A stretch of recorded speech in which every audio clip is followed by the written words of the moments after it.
नमस्कार दोस्तों, आपका लक्ष्य मंत्रा में स्वागत है। आज फिर मैं आपके सामने, जैसा मैंने कहा था कि आपको संविधान का लेक्चर 2 पार्ट 2 है, वो है प्रस्तावना। आप देख पा रहे होंगे मेरे पीछे स्क्रीन पर। देखिएगा, ये जो सेक्शन, जो आपका जो सेशन होगा, ये आपका पूरा उत्तर प्रदेश पुलिस और अन्य एग्जामों को भी देख के बनाया गया है। खास तौर पे उत्तर प्रदेश पुलिस को देख के बनाया गया है, क्योंकि संविधान से क्वेश्चन 4 से 5 क्वेश्चन, 2 क्वेश्चन, 3 क्वेश्चन आपके उत्तर प्रदेश पुलिस में आते रहते हैं। तो आइएगा, समय को हम बर्बाद नहीं करेंगे क्योंकि पेपर आपका लगा हुआ है और आप पूरे शिद्दत से अपना वर्क काम कर रहे होंगे, ये मुझे पता है। आइएगा, हम देखते हैं कि क्वेश्चन क्या कह रहा है, और क्वेश्चन देखने से पहले कुछ बेसिक बातें पे हम बात कर लेंगे प्रस्तावना के। देखिएगा, ये आपका प्रस्तावना है जो आप देख पा रहे हैं। ये प्रस्तावना है, इसी को उपदेशिका भी कहा जाता है। जैसा कि आपको पता होगा कि जब अपना संविधान सभा बना, तो आपको पता होगा कि जो संविधान सभा का गठन किया गया था, वो किया गया था 9 दिसंबर 1946 को किया गया था। और उसके बाद हुआ क्या, संविधान सभा बना तो संविधान सभा के जो पहले अस्थायी अध्यक्ष थे, अच्छा, संविधान सभा का काम क्या था? संविधान सभा का काम था संविधान को बनाना। जब अपना संविधान सभा बना तो संविधान सभा के जो पहले अस्थायी अध्यक्ष थे वो थे डॉक्टर सच्चिदानंद सिन्हा। उसके बाद 2 दिन के बाद यानी 11 दिसंबर 1946 को जो संविधान सभा के अध्यक्ष बने, अस्थायी अध्यक्ष, उन्हें बनाया गया, डॉक्टर सच्चिदानंद सिन्हा को बनाया गया। अब होता है क्या है, जब आपका संविधान सभा बन गया तो संविधान सभा में आपको पता होगा स्टार्टिंग में 389 मेंबर थे, और उसके बाद 13 दिसंबर 1946 को 13 दिसंबर 1946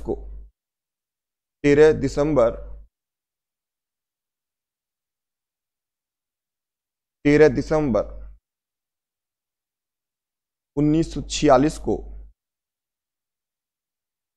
संविधान सभा के सामने नेहरू ने एक प्रस्ताव दिया था, एक उपदेश दिया था। उसी को क्या कहा जाता है? उपदेशिका या प्रस्तावना कहा जाता है। यानी 13 दिसंबर को 1946 को नेहरू ने संविधान सभा के आगे एक प्रस्ताव दिया था, और उस प्रस्ताव को आपका प्रस्तावना या उपदेशिका कहा जाता है। अब ये जो प्रस्ताव दिया गया था, जो आपका प्रस्ताव दिया गया था, इस प्रस्ताव को आगे चलकर 22 जनवरी 1947 को अपना लिया गया, और उसी को हम प्रस्तावना के रूप में देखते हैं। अगर हम बात करें पूरा, तो आप देख पा रहे होंगे ये जो प्रस्तावना है, ये प्रस्तावना नेहरू के द्वारा दिया गया प्रस्तावना है।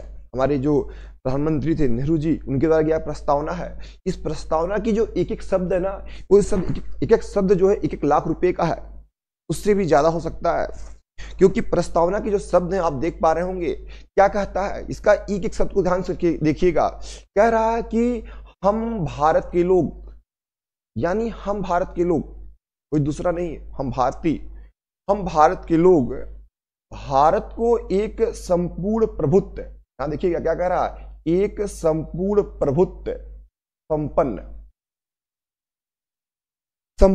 संपन्न शब्द आया है।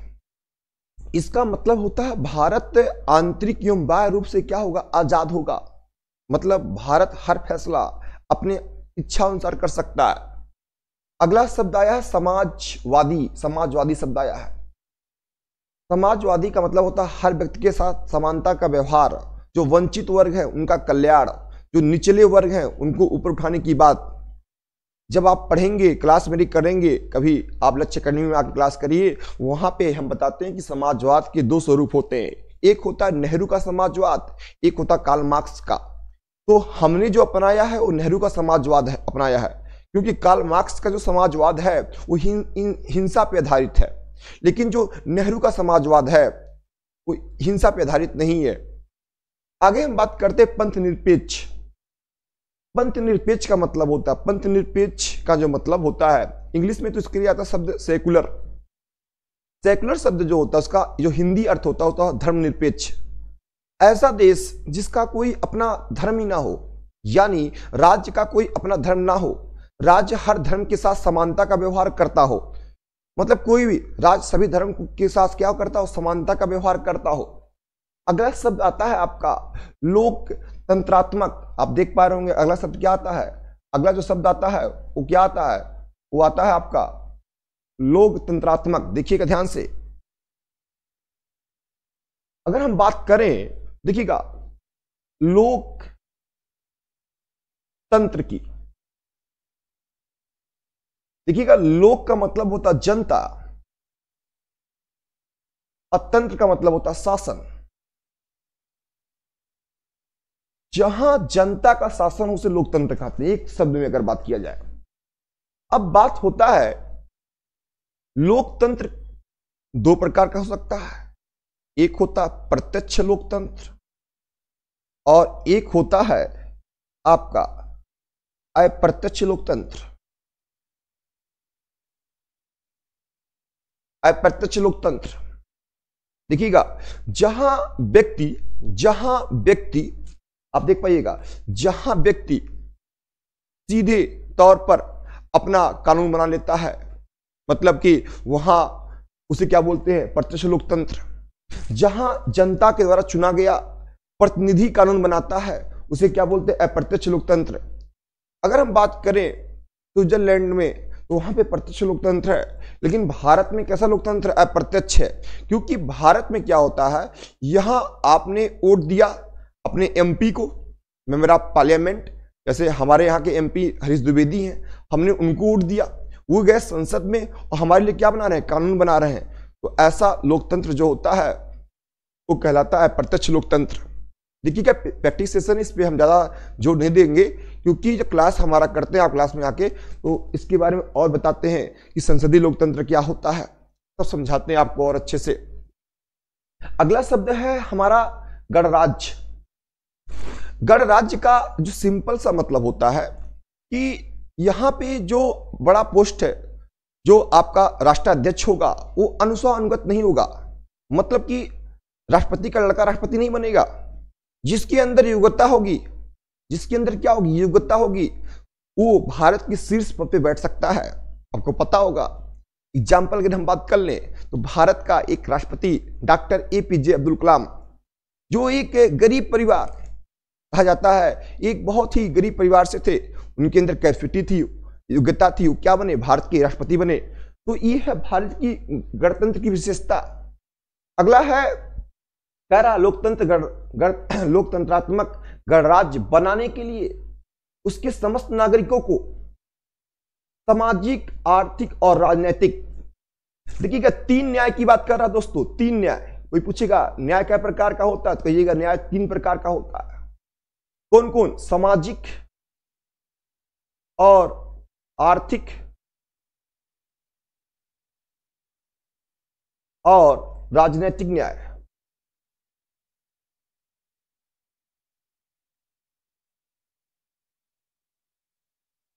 होता क्या है, क्वेश्चन होता सर न्याय क्या होता है। न्याय होता क्या है, उचित और अनुचित के आधार पर फैसला करना न्याय कहलाता है। सही क्या है, गलत क्या है, इसके आधार पर फैसला करना न्याय कहलाता है। अगर हम बात कर लें तो भारत में जो न्याय है वो कितने प्रकार का है, भारत में आपके तीन प्रकार का न्याय है। कितने प्रकार का न्याय है, तीन प्रकार का, सामाजिक और आर्थिक और राजनीतिक न्याय। अगला आता है विचार, अभिव्यक्ति, विश्वास, धर्म और उपासना की स्वतंत्रता। अगर हम बात करें स्वतंत्रता की तो भारत में पांच प्रकार की क्या है, स्वतंत्रता है। नंबर एक विचार,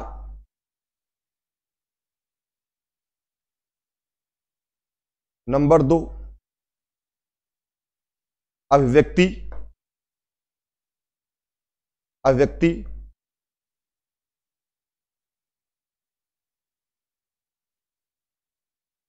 नंबर तीन विश्वास। नंबर 4 धर्म। नंबर 5 प्रतिष्ठा। सॉरी, विचार।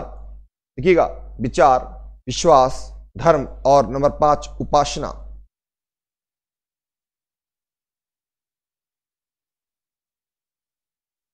आपको विचार, कुछ सोचने की आजादी है, कुछ सोच सकते हैं।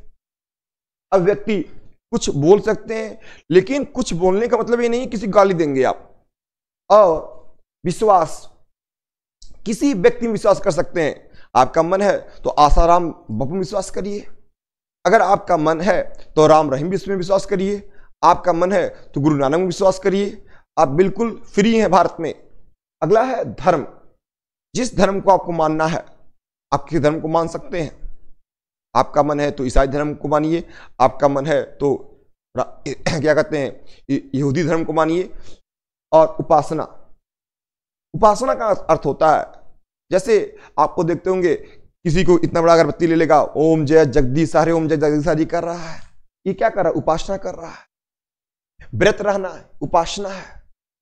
तो इसके लिए आप फ्री हैं, जैसा आपका मन चाहे तो आप ऐसा कर सकते हैं, अगर नहीं मन चाहे तो आप नहीं कर सकते हैं। देखिएगा, हमारा जो संविधान है ना, बहुत पुराना संविधान है और अभी तक टिका हुआ संविधान अपना है। हम संशोधन किए तो हैं, लेकिन उसके बावजूद भी संविधान हमारा अभी तक बना हुआ है। ठीक है, तो संविधान की अपनी विशेषताएं हैं और इस विशेषताओं से हम जो जुड़े हुए हैं, यही हमको क्या बनाता है? महान बनाता है। आगे अगर हम बात करते हैं तो देखिएगा, 5 प्रकार की क्या हो गई? स्वतंत्रता हो गई। अगला कहता है, देखिएगा, प्रतिष्ठा और अवसर की समता। तो समता है प्रतिष्ठा अवसर की समता प्राप्त कराने के लिए तथा उन सब में व्यक्ति की गरिमा और राष्ट्र की एकता और अखंडता। एकता का मतलब होता है, राष्ट्र की एकता मतलब हम लोग मिलके रहेंगे, और अखंडता का मतलब होता है कि जो हमारी जमीन है, जो भारत का क्षेत्र है, उसको कोई दूसरा नहीं ले सकता है। अगला है सुनिश्चित कराने वाली बंधुता, मतलब भाईचारा बढ़ाने के लिए दृढ़ संकल्प होके अपनी इस संविधान सभा में आज तारीख, देखिएगा, संविधान सभा ने आज तारीख 26 नवंबर 1949 को ब्रैकेट में मित्र मार्गशीर्ष शुक्ल 7वीं संवत 2006 विक्रमी को इत्थत द्वारा संविधान को अंगीकृत, अधिनियमित और आत्मर्पित करते हैं। 26 नवंबर को क्या किया गया था? अंगीकृत किया गया संविधान, अधिनियमित किया गया और आत्म अर्पित किया गया। अब समस्या ये आती है, जो नए नए बच्चे होते हैं, समस्या ये आती है कि सर ये जो शब्द हैं आपके, एक शब्द आया, देखिएगा तो ध्यान से,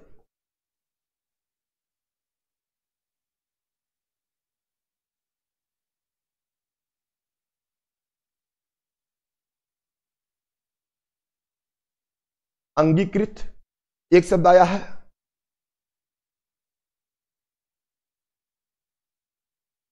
अधिनियमित और एक शब्द आया है आत्मर्पित।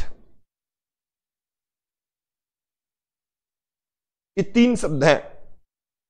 अगर कभी क्वेश्चन पूछता है कि संविधान को अंगीकृत कब किया गया था, तो आंसर होगा 26 नवंबर 1949 को। संविधान को आत्मर्पित कब किया गया, तो आंसर होगा 26 नवंबर 1949 को। संविधान को अधिनियमित कब किया गया, तो 26 नवंबर 1949 को किया गया था। देखिएगा, आत्मर्पित मतलब होता है देश को सौंपना। संविधान बन गया और देश को हमने क्या कर दिया? सौंप दिया। अधिनियमित मतलब होता है कुछ अनुच्छेद को लागू कराना, कुछ अनुच्छेद को क्या कराना? कुछ अनुच्छेद को लागू कराना। और अंगीकृत मतलब क्या होता है? क्वेश्चन ये बनता है कि सर अंगीकृत मतलब क्या होता है? तो संविधान को स्वीकार करना, संविधान को स्वीकार करना। तो कोई पूछेगा संविधान को स्वीकार कब किया गया था? आंसर होगा 26 नवंबर 1949 को। संविधान को अधिनियमित कब किया, मतलब कुछ अनुच्छेद को लागू कब किया गया था? तो आंसर होगा 26 नवंबर 1949 को। संविधान को आत्मसमर्पित कब किया गया था, देश को सौंपा कब गया था? तो आंसर होगा 26 नवंबर 1949 को। अब देखिए शब्द देखिए, अंगीकृत मतलब क्या होता है? स्वीकार करना। अधिनियमित मतलब क्या होता है? कुछ अनुच्छेद को लागू करना। और आत्मसमर्पित मतलब होता है देश को सौंपना। तो संविधान को कब लागू किया गया, कब देश को सौंपा गया? कहा जाता है कि 26 नवंबर 1949 को संविधान के 16 अनुच्छेद लागू कर दिए गए थे। इसके पहले वाले क्लास में मैंने बताया था, इसको बताने का कोई फायदा है नहीं यहां पे। अब हम बात कर लेते हैं कि संविधान में क्या सर संशोधन किया जा सकता है? तो बिल्कुल सही, संविधान में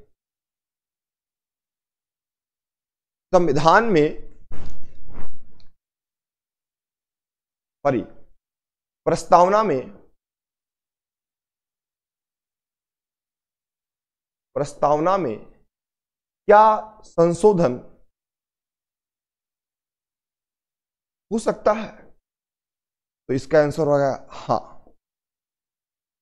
दूसरा, क्योंकि 1973 में ये संशोधन भारतीय मामले में कहा गया था कि संविधान जो है, प्रस्तावना जो है वो संविधान का अंग है और इसमें संशोधन किया जा सकता है। अगला देखिएगा, तो संशोधन किया जा सकता है, तो क्या किया गया है? बिल्कुल सही, अभी तक प्रस्तावना में एक बार संशोधन किया गया है। कब किया गया था? देखिएगा, अभी तक प्रस्तावना में एक बार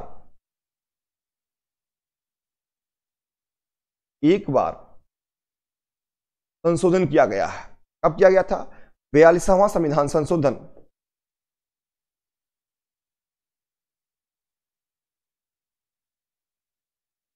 1976 में किया गया था और 3 शब्द जोड़े गए थे, समाजवाद, दूसरा पंथ निरपेक्ष और तीसरा अखंडता। 3 शब्द जोड़े गए थे। ध्यान से देखिए प्यारे बच्चों, संविधान में आज तक सिर्फ एक बार संशोधन किया गया है, मतलब कोई चीज हटाया गया, जोड़ा गया है। तो कब किया गया था? 42वां संविधान संशोधन 1946 के द्वारा। और क्या क्या जोड़ा गया था? समाजवाद, पंथ निरपेक्ष और अखंडता। ये 3 शब्द जोड़े गए, ध्यान से देख लीजिएगा। क्वेश्चन अभी सॉल्व कराने चल रहे हैं, तो आपको हर बातें हमारी याद आनी चाहिए अच्छे से। आइएगा,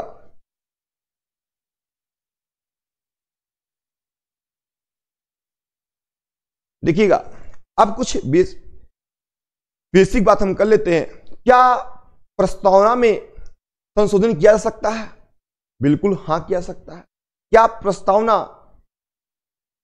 कोर्ट द्वारा परिवर्तनीय है? तो नहीं है, इसको लागू नहीं कराया जा सकता प्रस्तावना को। तो ये आपका कोर्ट के द्वारा इसे लागू नहीं कराया जा सकता है। दूसरा,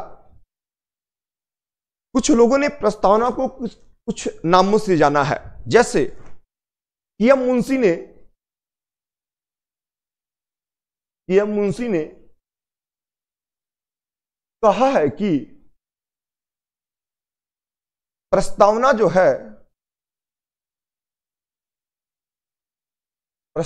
है वो संविधान का जन्मपत्री है या जन्म कुंडली है। कहा गया जिस प्रकार किसी व्यक्ति के जन्म कुंडली को देखकर उस व्यक्ति के बारे में जानकारी इकट्ठा किया जा सकता है, पता चल जाता है। उसी प्रकार पूरे प्रस्तावना को अगर हम पढ़ लें एक बार, तो प्रस्तावना को पढ़कर हम समझ जाते हैं कि हमारा संविधान कैसा होगा, हमारे संविधान निर्माताओं ने कैसा संविधान सोचा था, कैसी सपनों की दुनिया सोची थी, और बिल्कुल हमारा संविधान वैसा ही है। इसीलिए ये मुंशी ने क्या कहा कि प्रस्तावना क्या है, संविधान का क्या है, जन्म कुंडली है। अगला हम बात कर लें,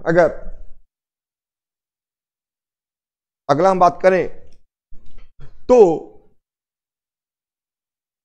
ठाकुर प्रसाद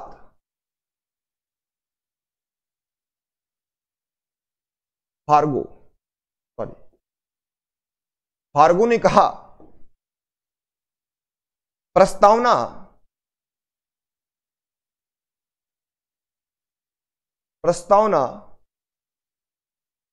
प्रस्तावना जो है ये क्या है, ये आपका संविधान की आत्मा है, संविधान की आत्मा है, संविधान की आत्मा है। कोई पूछेगा संविधान की आत्मा किसने कहा था, तो ठाकुर प्रकाश भार्गव ने कहा था। ये बात दिमाग में रखिएगा। अगला अगर हम बात कर ले, अगला हम बात करें तो किसने कहा था कि जो आपका प्रस्तावना है ये आपका जीवन परिचय है, तो किसने कहा था, क्वेश्चन पूछता है, या परिचय पत्र है, तो आपका देखिएगा पालकी वाला ने कहा कि जो आपका प्रस्तावना है, जो आपका प्रस्तावना है, ये आपका क्या है, ये आपका परिचय पत्र है, परिचय पत्र है।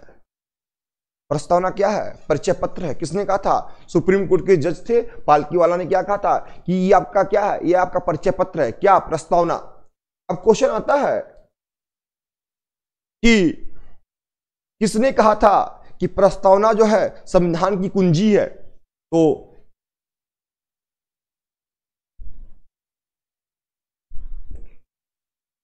अर्नेस्ट बर्कल ने कहा कि जो प्रस्तावना है वो संविधान की कुंजी है। ये बात रखिएगा दिमाग में। अब इतनी बात अगर आप जान लिए हैं तो आइएगा हम चलते हैं क्वेश्चन पे, और क्वेश्चन पे चलते हैं कि क्वेश्चन क्या क्या कहता है। आइएगा देखिएगा क्वेश्चन क्या कह रहा है। क्वेश्चन कह रहा है कि संविधान की प्रस्तावना का विधिक स्वरूप क्या है। नंबर 1, यह लागू किया जा सकता है, यह लागू नहीं किया जा सकता है, यह विशेष परिस्थिति में लागू नहीं किया जा सकता है, उपयुक्त में से कोई नहीं।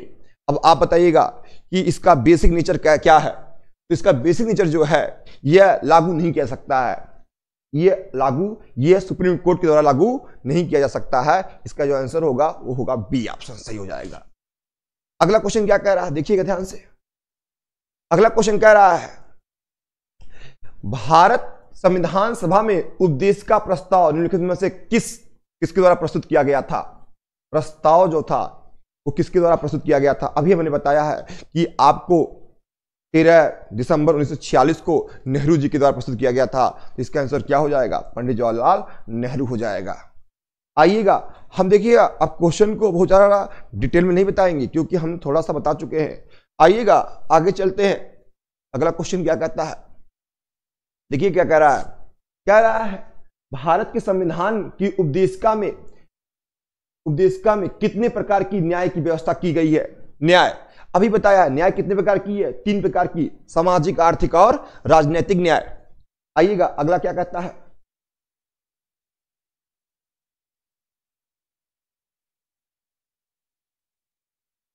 अगला कहता है, देखिएगा ध्यान से। कह रहा निम्नलिखित में से कौन भारतीय संविधान की प्रस्तावना में उल्लेखित नहीं है।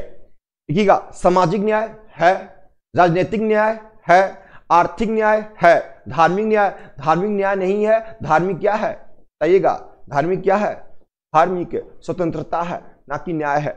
तो इसका सही आंसर क्या हो जाएगा, डी। आइएगा अगला क्वेश्चन क्या कहता है, देखिएगा।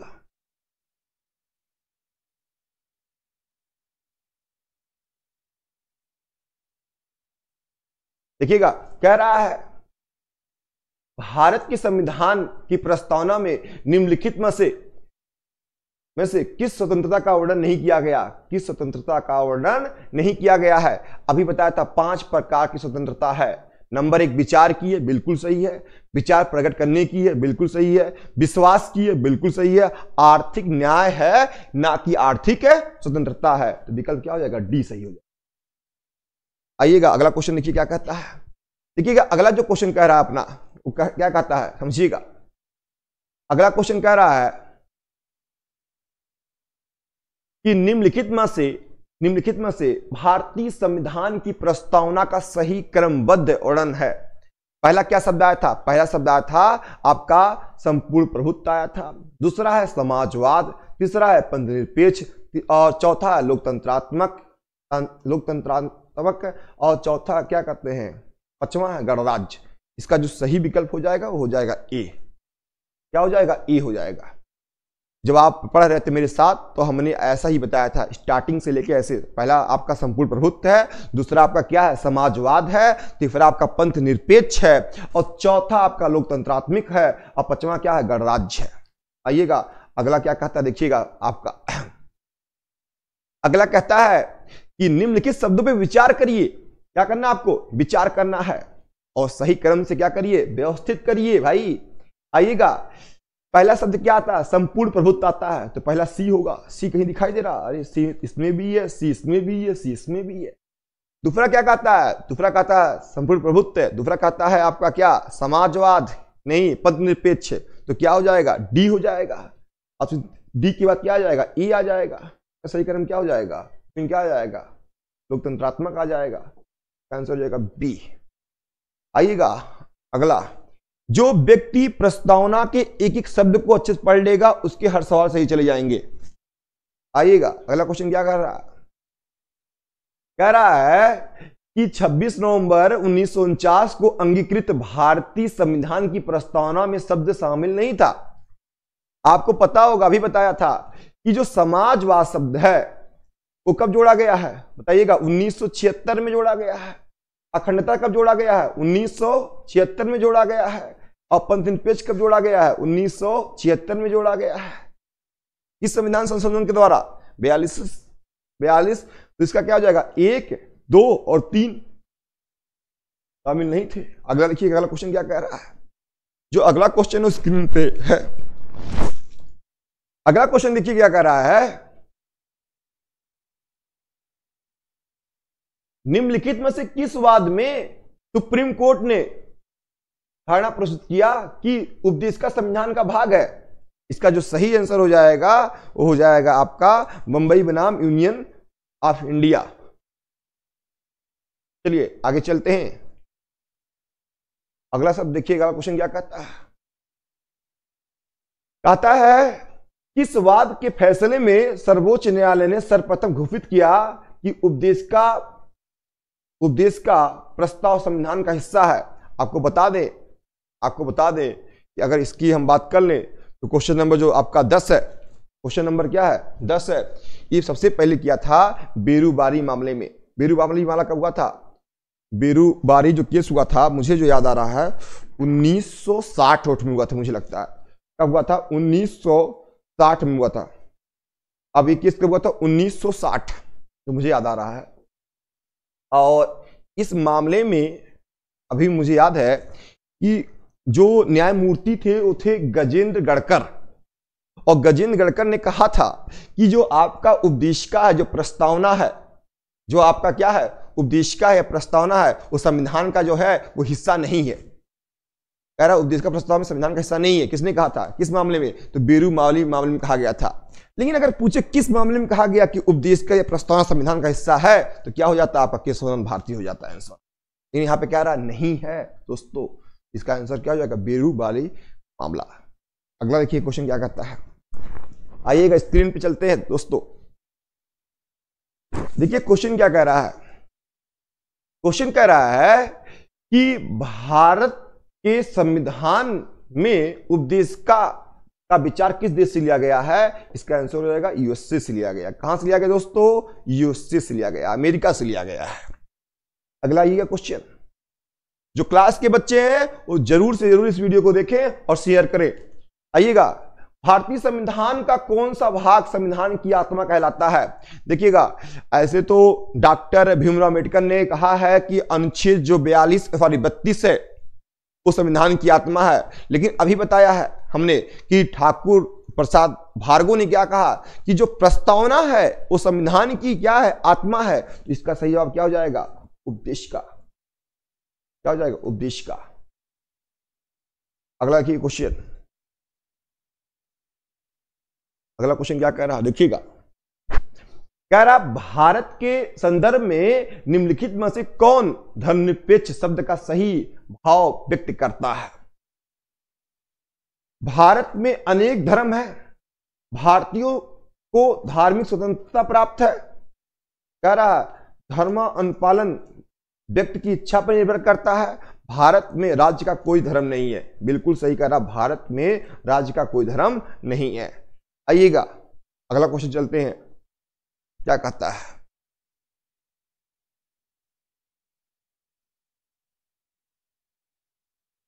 कह रहा देखिए क्वेश्चन क्या कह रहा है, क्वेश्चन कह रहा है कि भारत में राजनीतिक सत्ता का प्रमुख स्रोत क्या है?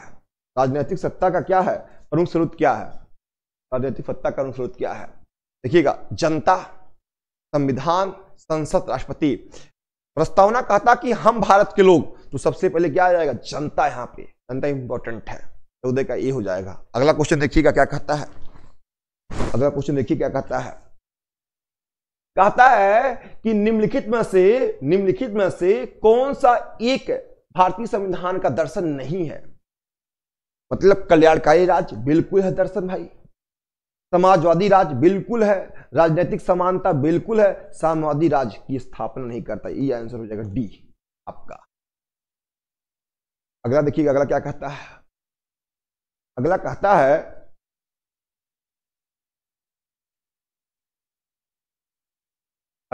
है संविधान निर्माताओं ने किस पर विशेष ध्यान दिया है? प्रस्तावना पे दिया है कि मूल कर्तव्य पे दिया है कि मौलिक अधिकार पे दिया है कि आपका डीपीएसपी पे दिया है? इसका सही आंसर हो जाएगा प्रस्तावना पे दिया है, क्योंकि प्रस्तावना जो है वो क्या है? जन्म कुंडली है, यहां पे सब कुछ मिल जाता है आपके लिए। आइएगा अगला क्वेश्चन कहता है, भारत को गणतंत्र क्यों कहा जाता है? भाई साहब, गणतंत्र इसलिए है कि यहां का जो पद है आपका राष्ट्राध्यक्ष का, वो वंशानुगत नहीं है। मतलब अभी बताया था कि यहां राष्ट्रपति का लड़का राष्ट्रपति नहीं बनेगा, यहां प्रधानमंत्री का लड़का प्रधानमंत्री नहीं बनेगा, जिसके अंदर योग्यता होगी। आइएगा, इसका जो सही हो जाएगा, देखिएगा क्या कह रहा है, इसकी विधानसभा की अधिकतम संख्या जनता द्वारा प्रत्यक्ष रूप से चुनी जाती है ना, यह राज्य का एक संघ है।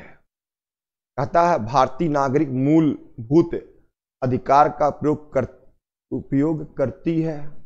यहां राज्य का प्रमुख निर्धारित अवधि के लिए निर्वाचित नहीं होता। बिल्कुल सही है ये।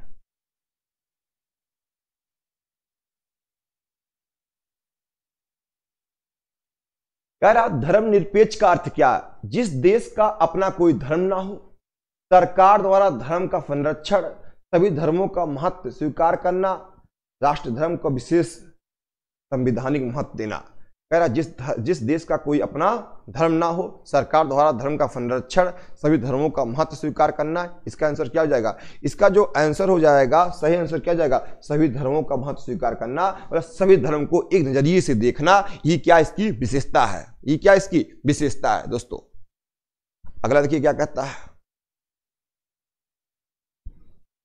अगला कह रहा है कि निम्नलिखित में से वे दो शब्द कौन से हैं जिनका समावेशन 42वां संविधान संशोधन द्वारा संविधान की उपदेशिका में किया गया था? अभी बताया हूं कि समाजवाद और पंथ निरपेक्ष, यानी समाजवाद यानी धर्मनिरपेक्ष। इसका आंसर क्या हो जाएगा? सी।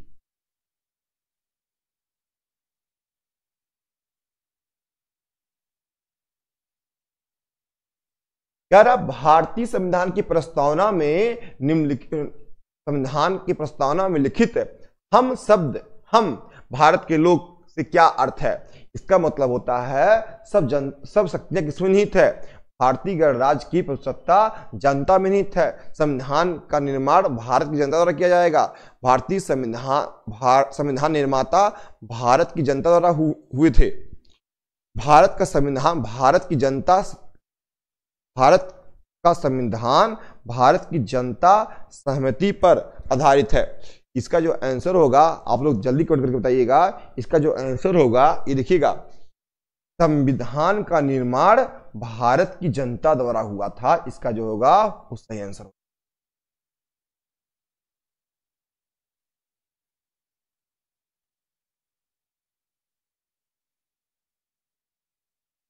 कह रहा मूल भारतीय संविधान के अनुसार भारत एक प्रभुत्व संपन्न लोकतंत्रात्मक गणराज्य था। ठीक है, प्रभुत्व संपन्न निरपेक्ष लोकतंत्रात्मक गणराज्य था। ये जहां जहां ये शब्द आया तो हटा दीजिए कि मूल संविधान में शब्द था ही नहीं, और इसमें समाजवादी आ गया तो ये भी गलत हो जाएगा। इसका आंसर क्या हो जाएगा? इसका आंसर जो हो जाएगा दोस्तों ये हो जाएगा, क्योंकि ये जो सब तीनों शब्द हैं ये कब जोड़े गए हैं? 42वां संविधान संशोधन 1946 के द्वारा जोड़े गए हैं। देखिएगा अगला क्या कह रहा है? कह रहा है भारतीय संविधान की प्रस्तावना में वर्णित लोकतंत्र को किस रूप में स्वीकार किया गया है? राजनीतिक लोकतंत्र, आर्थिक लोकतंत्र और सामाजिक लोकतंत्र। बिल्कुल इसका आंसर जो हो जाएगा उपयुक्त सभी हो जाएगा। कह रहा है, इसको तो हल हो गया है, ये रिपीटेड क्वेश्चन।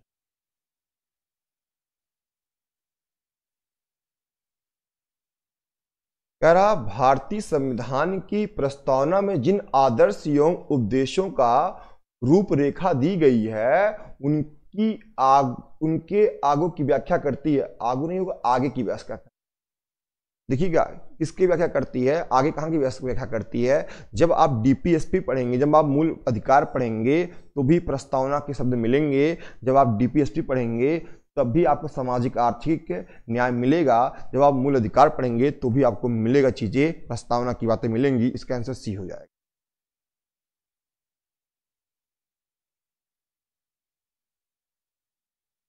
कह रहा है संविधान सभा में प्रस्तुत उपदेश प्रस्ताव में अव्यक्ति विचार को भारतीय संविधान के किस भाग में पूर्ण शामिल किया गया था? इसका होगा अव्यक्ति की जो आजादी है वो कहां शामिल किया गया था? मौलिक अधिकार में शामिल था। कहां शामिल किया गया था? एक मिनट 25। इसका जो आंसर होगा वो क्या हो जाएगा आपका? मौलिक अधिकार हो जाएगा। अब प्रस्तावना दोनों होना चाहिए इसका आंसर, इसीलिए इसका आंसर ऐसा होना चाहिए था ए और बी, लेकिन अव्यक्ति की जो बात किया है वो प्रस्तावना मांग चलिए।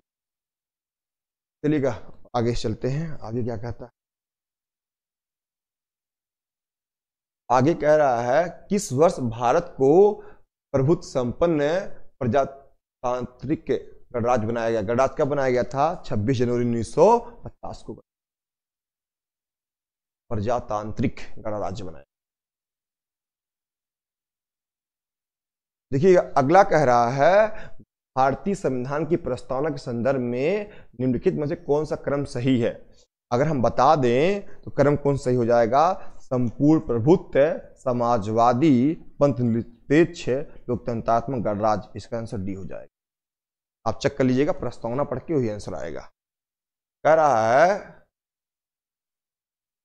प्रस्तावना में संविधान का क्या निहित है? मूल दर्शन निहित। निहित है मूल दर्शन।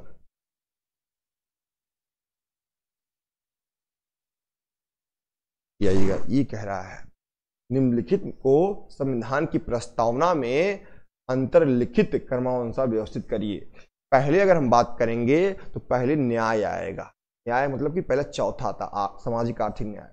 फिर स्वतंत्रता आता है, फिर 2 आता है, फिर समता आता है, फिर बंधुत्व आता है। तो ऐसा कोई विकल्प दिख रहा है भाई साहब? 4 2 1 3, ये सही हो जाए।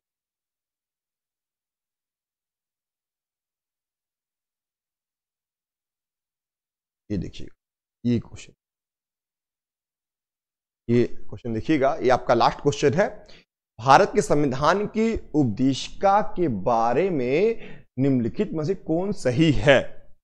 अब कह रहा है उपदेश्य संकल्प जवाहरलाल नेहरू द्वारा प्रस्तुत किया गया था और संविधान सभा द्वारा पारित किया गया था, जो अंत में उपदेशिका बना। बिल्कुल सही बात कह रहा है, क्योंकि अभी मैंने बताया था आगे चलकर 22 जनवरी 1943 को इसको उपदेशिका बना दिया। कह रहा उपदेशिका का विचार अमेरिका के संविधान से लिया गया है। ये भी आपका क्या होगा? सही होगा। कह रहा है समाजवादी और पथ निरपेक्ष शब्द 42वां संविधान संशोधन द्वारा 1976 में अपनाया गया था। वो बिल्कुल सही बात है। और कह रहा है आपका उपदेशिका भारत के नागरिक के मूल अधिकारों को समाहित करती है। उपदेशिका भारत के नागरिक के मूल अधिकारों को समाहित करती है। ये जो होगा ये आपका गलत हो जाएगा। तो इसका जो सही आंसर हो जाएगा 1 2 और 3 हो जाएगा। दोस्तों आज के लिए फिर इतना ही, फिर हम मिलते हैं नेक्स्ट वीडियो में। अगला वीडियो जो होगा भारत भाग 1 होगा संविधान का, और उसमें नागरिकता के भी क्वेश्चन कुछ होंगे। तो आज के लिए इतना, धन्यवाद, फिर मिलते हैं। लेकिन आप पेपर को करिएगा, यकीन मानिएगा पेपर आपका अच्छा जाएगा, क्योंकि जो क्वेश्चन है इसमें, अब देखिए इतना बड़ा क्वेश्चन है तो आपको लगेगा उत्तर प्रदेश पुलिस में नहीं आएगा, ऐसा नहीं है। एक ही दे देगा, यहाँ से दे देगा, कुछ यहाँ से दे देगा। इसमें कई सारे क्वेश्चन आए हुए ना कि एक क्वेश्चन को समाहित किया गया है, सब जोड़ के बनाया गया क्वेश्चन। ठीक है, आज के लिए बस इतना।